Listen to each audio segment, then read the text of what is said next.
Yo, no vile lo me do bana me sia me va gben ke fa la ji me da vandia. Alo ndoya. Alo fien ya. Me do wole na me sia me.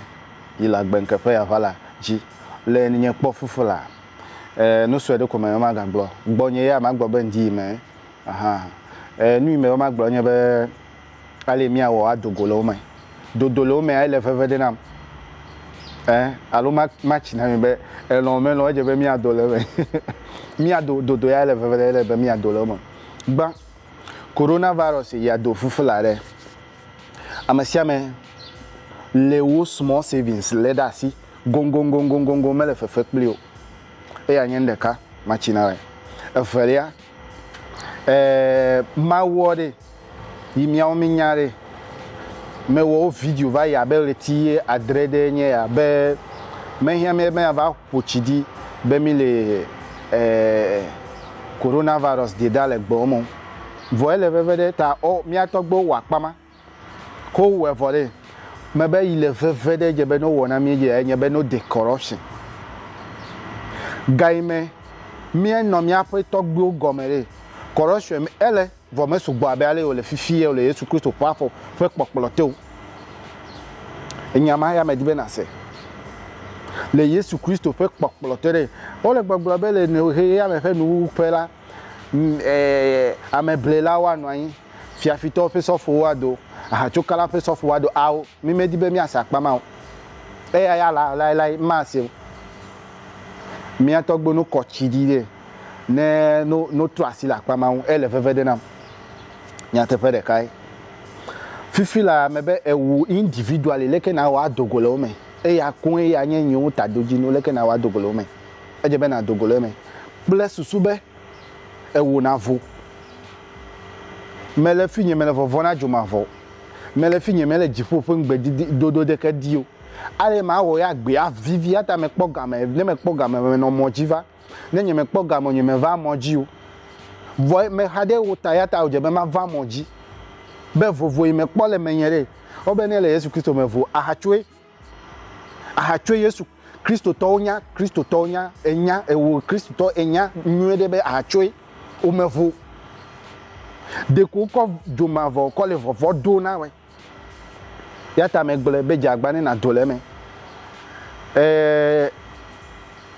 politics play to we petere yimile wo de do ko overnight democracy o ko overnight emi no fia fe poplotere agbe ele vivide me le basa bale o le fifula yine ndisi jira ehodo vai do te fede lente klache o sili infected vo o plastic vo fete MPP ava de light home na megbeto no va no home re obe a o system ya ko dare ya ta do me semi amedo mi si dogbe ya te fede kama china la gbenke fe avalaji mebe doctor wale jojo le Ghana me vale cleaner do wale yovo de be yu adunu sala yiro le rekena doctor le gbe me le fmare enyu professor wale le gon biawe wanto wa china we mi bia gbe ne vivi e ya 10,000 na ngbaji yovo me promise na heaven na auto we lo aw ne nye pastor ne fuck up wa le we ko vai dem nya te fere kai mega no agbe ye be de ne na jia me de ka wonkumu o me de ku fien na we me de ku ndo na we sofo aw mi bene le ga jode sofo e vie kle soro wa we no 4x4 me no lo ya now lift no me lo ma na we e ko mi le gbogbo pastors do fon fifie le nya te fie gbo be po jirawo gadolo e ga ya nya gbe nyeme gbo na be mawu yi na me jore hehe ya me nyeme nya te fo o le vo ne me be ma yu ne me yu for me dak be ne for the next thing I have to focus on is money. The next thing after God alo ame ikplo maudo the next valuable person o je be mi le wo aliji na gbe ne vivi na mi de ya nyega enye mele gbo e ya nyega wo fometo wa gbe we hade gata fometo wa jira we hade gata For me to like there is nothing possible play gal. Mega fake lo gal. Jiredo na be agbe na vivi na we. E ya so e ko me cover monji. Aw Abusam is human being. Mau e ya nya magbeto. Guy me mi joda agbe ya mere. Me kere mau de ke npo me se o gbe po.